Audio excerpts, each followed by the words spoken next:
Hello, how's it going, ladies and gentlemen? My name is Kiri, and I'd like to present to you my Stamina Templar build video for Clockwork City and the Dragon Bones patch. I've been running this for basically the beginning of Clockwork City, and I looked at these sets for Dragon Bones. Not too many interesting sets for Stamina Templar, so I'm pretty confident that I'm going to be running the same build for both patches. So without further ado, let's get into the build. First of all, we are an Orc. We are running the Warrior Mundus Stone, and the food is Lava Foot Soup, which gives us max stamina and stam recovery.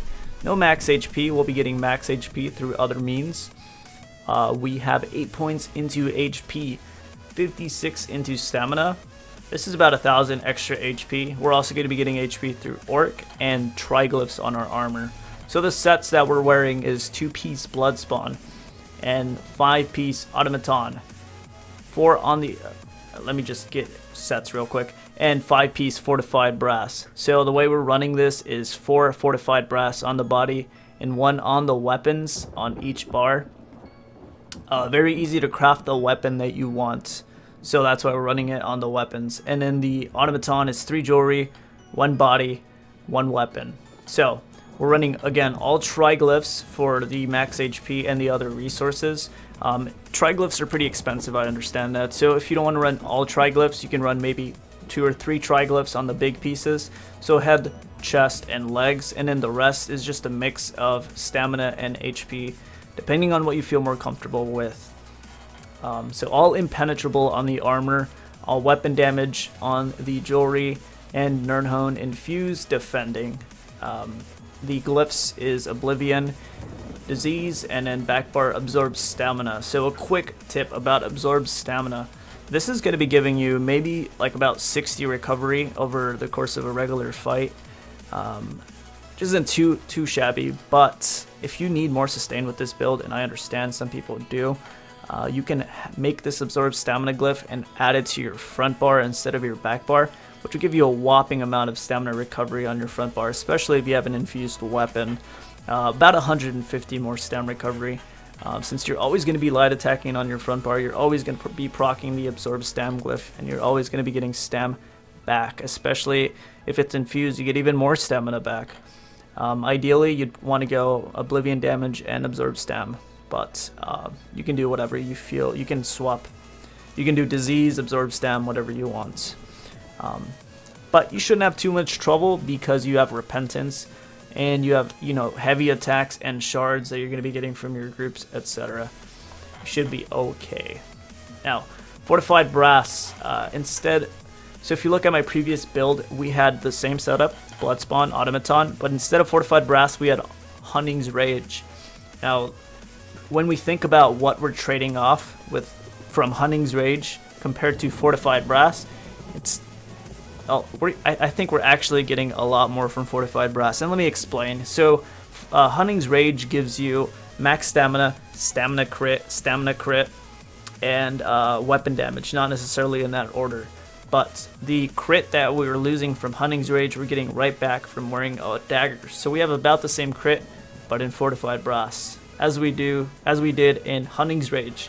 The stamina that we're losing, about 1,000, we're getting that back in HP, which is okay, because we'll be sitting at around 23.7k HP in Cyrodiil, and that's a very comfortable level instead of 22k.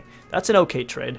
Now, finally, the last piece of Hunning's Rage is about 300 weapon damage, less than 300 if you're not all golded out like I was. But when we think about what we're gaining from instead of the 300 weapon damage is a ton of resistances. Look at the 3, 4, and 5 piece of fortified brass. A ton of resistances. 300 weapon damage, that's about 700, 800 on your Dawnbreaker tooltip. Not a huge deal, but these resistances in medium armor, so you're going to have access to shuffle. Let's look at the resistances. Keep in mind, this is a defending back bar. 31.3k resistances on your back bar, and 29k almost on your in physical resist. Keep in mind, this rune is giving us 8% damage mitigation, which is equivalent to about 5k resistances more. But 8% damage mit is really good.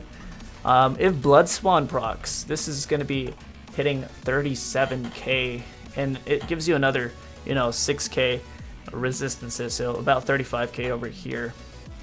That's over the max amount, which is okay because in PvP, penetration will penetrate down to, you know, less than max amounts of resistances. So light armor passives, CP passives, all these, you know, penetration, it's okay to have over max resists. When blood spawn procs, it's not that big of a deal. So lots of tankiness. Let's take a look at the actual damage though. If we are running automatons, so our weapon damage 3.9k here, automaton giving us another 400 plus. It's buffed by, you know, rally and our medium armor, all these plus weapon damage, because rally gives us 20%, medium armor gives us 12% more weapon damage. So automaton is being affected by those, so it's over 400 weapon damage. We're sitting at about 4.4k weapon damage with automaton. I run a disease glyph, but you can run a weapon damage glyph, and I've been running a weapon damage glyph for a while. But if you were to light attack, this will go up to like 4.9k, 4.8k. Decent damage, really, or actually really good damage. And the crit, 48%, pretty good crit, very tanky. It's just a really good build. So for we are running axe and dagger here, but if you want the best in slot for open world, you can drop the axe and go double dagger, and you'll have 53% crit. The reason why axe isn't that good in open world as 2 daggers, you know, is because a lot of times when you're killing things in open world with a group, you're turning around and bombing things with ultimates. You want those ultimates to crit. You want those jabs to crit. You're not going to sit there and wait for one of your axe blades to have a chance to proc on a single target just so you can maybe kill that target.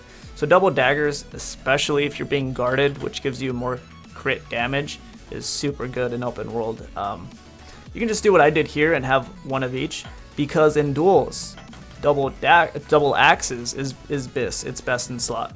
The bleeds is just too good because it's, again, single target, and that's all duels are. So double axis is what you'd run in duels. It's very good. I actually have one right here, but you can just do what I do, and you don't need to go BIS in everything. You can just have the best of both worlds here, jack of all trades, if you will. So you don't have to always be swapping. So one dagger, one axe is, if you're only going to craft one thing, that's what you should go for. Decent setup, very good. So let's get into the skills. Biting jabs, binding javelin, rending slashes, resolving vigor, rearming trap, and dawnbreaker smiting. So these are my dueling skills. So let's, for open world, all right, I'm gonna say the open world skills and the dueling skills. It's not that big of a difference, just like 1 or 2 skills. But in open world, Citadel, Battlegrounds, etc., Deadly Cloak here. I said I wasn't gonna. I'm not gonna explain the skills too much. I just want to explain this specific one.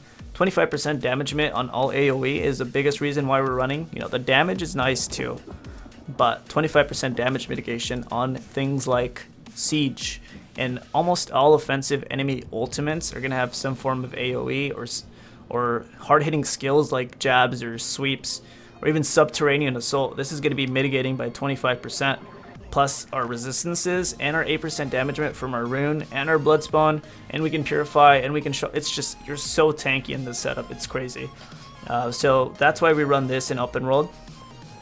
And our back bar is pretty generic.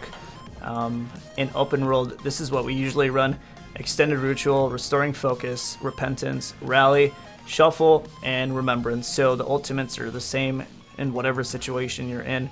But if you want to switch to duels, you don't need repentance, so you just throw power of the light instead.